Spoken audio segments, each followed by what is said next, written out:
Good evening. I'm going to give it just a couple of minutes to get a quorum of people on here before we get into the recap from the 21st Annual Morgan Stanley Global Healthcare Conference, at which Eli Lilly participated in a discussion, and there was some news about some of the trials for Tirzepatide, some of the information pertaining to Retatrutide and Orforglipron.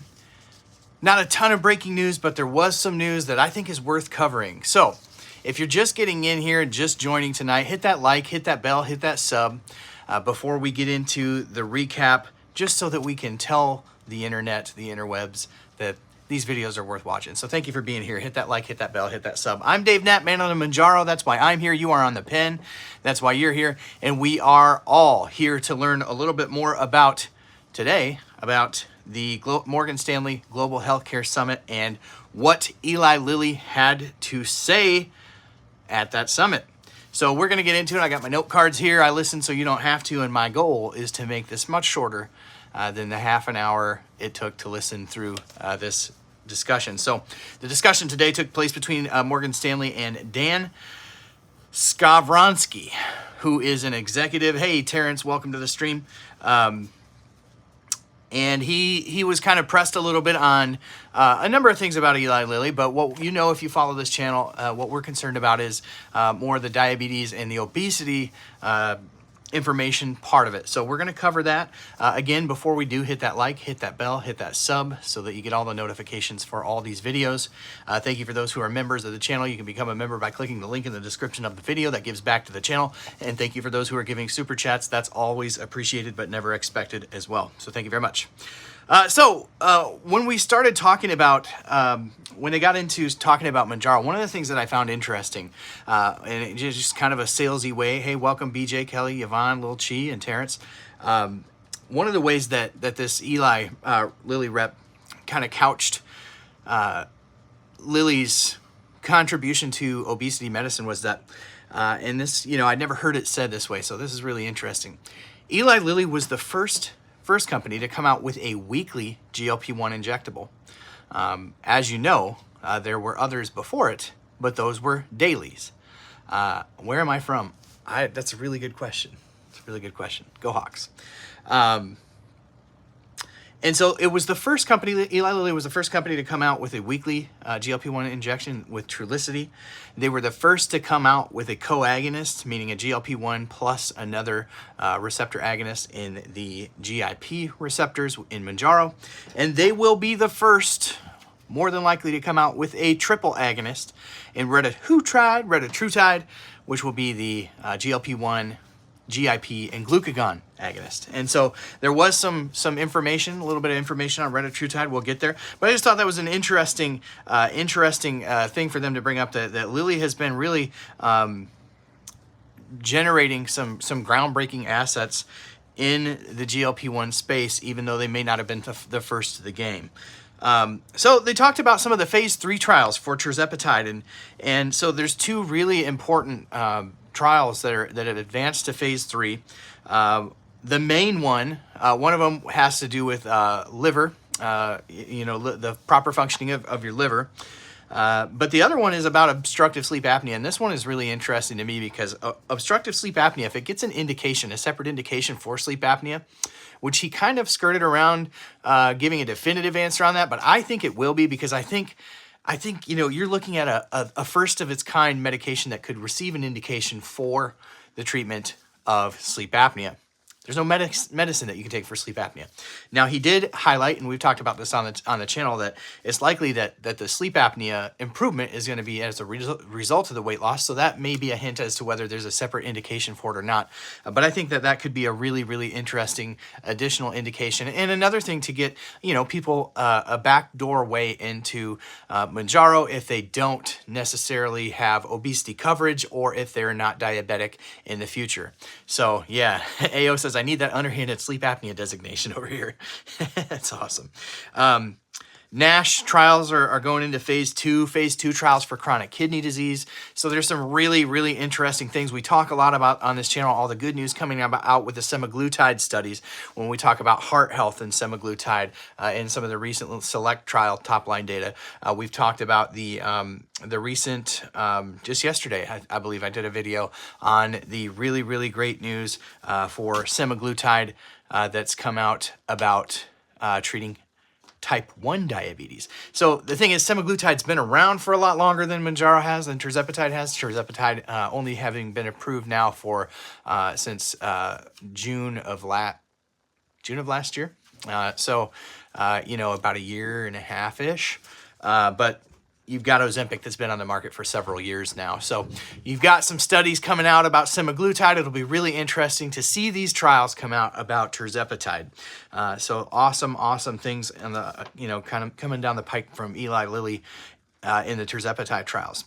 Now, one of the interesting things, and they talked about, you know, potential other indications for diabetes or for Tirzepatide other than just diabetes. And they talked about the topic of pre-diabetes. And this comes up a lot in the comments of my videos, whether we're talking about TikTok or YouTube or wherever I'm at. There's always people who are saying, I'm pre-diabetic, and they're having a hard time, just like everybody, right, getting insurance to cover that because it's not an approved indication. Well, it sounds like in the future, it could be an approved indication with, get this, so in the SURMOUNT-1 trials, sorry, I'm trying to plug my phone in here and get a little bit of a charge.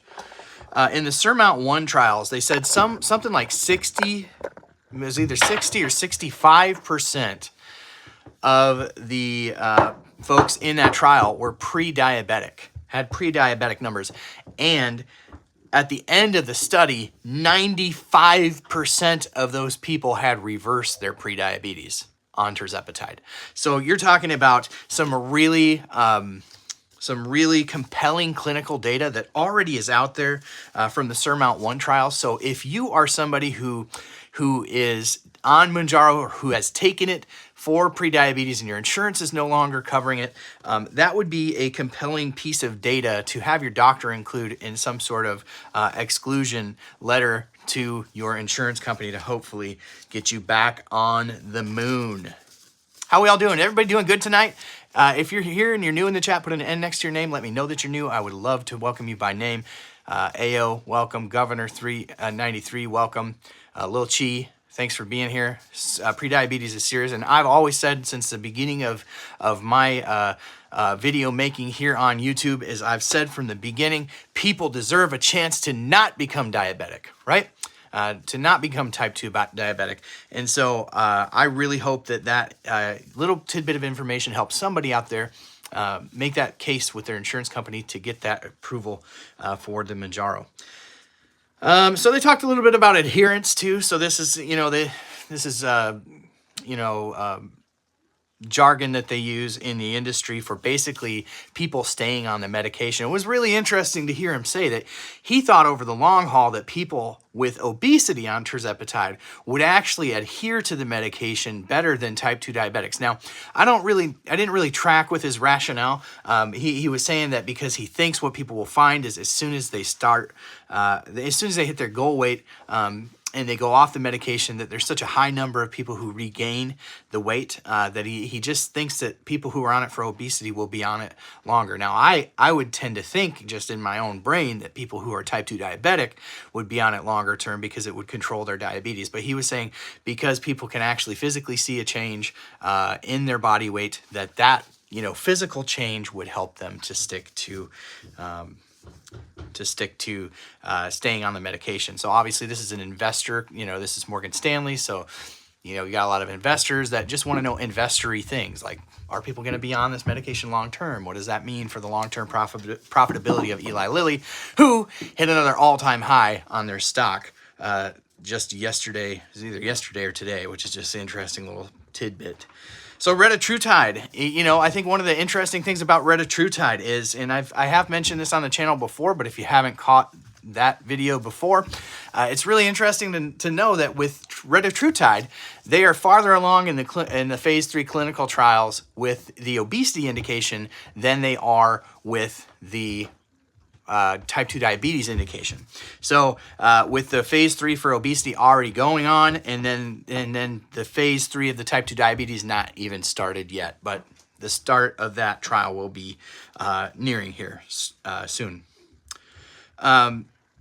Another thing that they talked about too, which was interesting, we've covered this on the channel before as well, but they do anticipate that when retatrutide comes out for diabetes, that it will, from the clinical trial standpoint, show the most weight loss, the best weight loss medication for somebody who has type 2 diabetes, which is really, was encouraging to me to hear that there's something on the horizon that's maybe a little bit more powerful than tirzepatide for a type 2 diabetic, because it's just the GLP-1s and the incretin class of medications hit different if you're diabetic.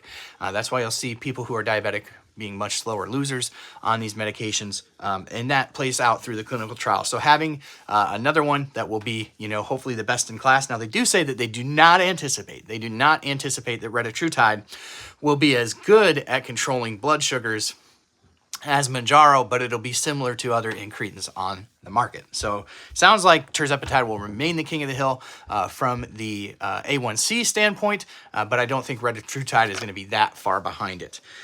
This is a little interesting side note. Now, one of the things that was brought up too was the issue, the heart issues that are coming up in the clinical trials for retatrutide. So you've got, basically what you're dealing with, and you see this across the class of incretins and GLP-1s, is that you get, a little uptick in your heart rate when you start the medicine. But they said with retatrutide, it's proving to be very similar to what it is across the board and very well tolerated compared to other GLP-1 receptor agonists in the class. Now, the thing that has people concerned is the heart arrhythmia part of it, right? And so when you talk about heart arrhythmias, this is a known issue in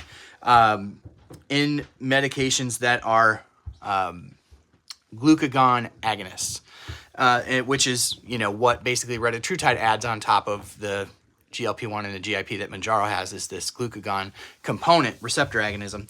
And so, they talked about how they are, through the clinical trials, they're tweaking the titration schedule to help kind of mitigate that, and it seems to be well tolerated enough that it's not going to be something that's going to hamper the continuation of retatrutide as an investigational medicine. We'll be talking a little bit more about retatrutide on this week's On the Pen Live. It's a weekly talk show that I do over here on YouTube. It's basically like The Daily Show, if The Daily Show was just about obesity medicine, type 2 diabetes, GLP-1 medications, all the things. It's like a talk show. And so if you've missed that, now might be the week to check it out. We've got Keisha Dixon coming on, another creator over here on YouTube and TikTok.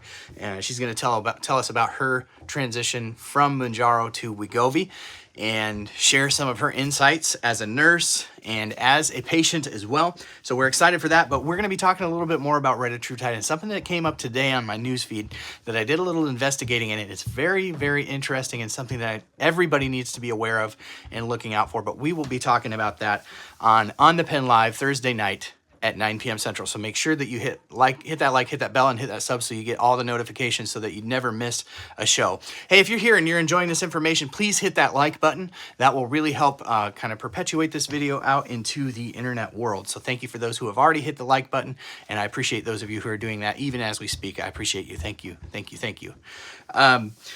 So Orforglipron was kind of the next thing that came up, and really, I think from an investor standpoint, they're looking at Orforglipron and they're going, why, right? Because Orforglipron, which is another investigational GLP-1 medication from Eli Lilly, it's a small molecule, right? So it's a pill, right? So the only GLP-1 pill that's on the market right now is Rybelsus, and Rybelsus is the oral form of semaglutide, which is the same active ingredient in Ozempic and Wegovy from Novo Nordisk. Now, Rybelsus isn't anywhere near as popular as its injectable counterparts because it doesn't have the efficacy that do its injectable counterparts. Now, I will say that if you follow this channel, you'll know that a 50 milligram dose is going to be on the market next year. 14 is the highest it goes now. And once you get to the 50 milligram of Rybelsus, the weight loss is very comparable to to its injectable counterparts. So that'll be an interesting thing to watch. But the thing about it is it's a polypeptide long-chain amino acid, semaglutide, right? And so it's kind of like the gremlin of GLP-1s. Like you have to take it. There's very specific ways you have to take it in order for it to work. I'm not going to hazard a guess at what those are. I know that they've mentioned it, and you probably know in the chat. You can share in the chat. But basically, you know, it has to do with the time of day, what's in your stomach, how much water you drink. And if all those things aren't working together, the medicine doesn't work well. Well, orforglipron isn't a peptide. It would be the first non-peptide GLP-1 receptor agonist in its class. It would be an oral medication, and it wouldn't have all these rules kind of that come along with how you have to take it. So a really easy to take pill, small molecule, not a peptide. And they were kind of wondering and positing on this call is like, hey, okay, so we know that orforglipron's weight loss isn't going to touch tirzepatides. It isn't going to touch retatrutides. So why even bother with it? Well, so there's a couple things. First of all, it's a pill, right? And there's just some people who are always going to be averse to an injection. Even as easy as these are, people who just ain't gonna do it. So that's the first thing. The second thing is from a manufacturing capacity, a supply chain thing, they're talking about, you know, helping to treat obesity across the world, right? So this isn't just an America problem, it's increasingly a problem across the world. And when you talk about being able to get people access to these medications, being able to provide an oral pill that people are familiar with, it doesn't require the cold storage in transit and in inventories, right? That the pill form is going to be very, very, very worth the investment of Eli Lilly, and the efficacy and tolerability of it will match. Its goal is to match that of semaglutide. So its goal is to match it, you know, Ozempic, Wegovy, Rybelsus in the weight loss and glucose control, but this will be in a non-peptide pill. Thank you for those who are hitting the like button. Thank you for those who have shared this. Appreciate that. You're all so appreciated. So that was kind of the gist of it as far as my notes go here. Not a ton of breaking news, but you know, just really, really interesting information as we continue to monitor Eli Lilly and what they're doing with these investigational medicines. If you found this helpful, would you do me two favors? Would you just hit that like and then share this somewhere? And obviously, if you're not subscribed to the channel, we love those who choose to subscribe to the channel and help to proliferate this message that we have on this channel, this community that we have on this channel. And thank you so much for being here, everyone. I appreciate each and every one of you. You're the best part of this channel, and we will catch you on the next stream.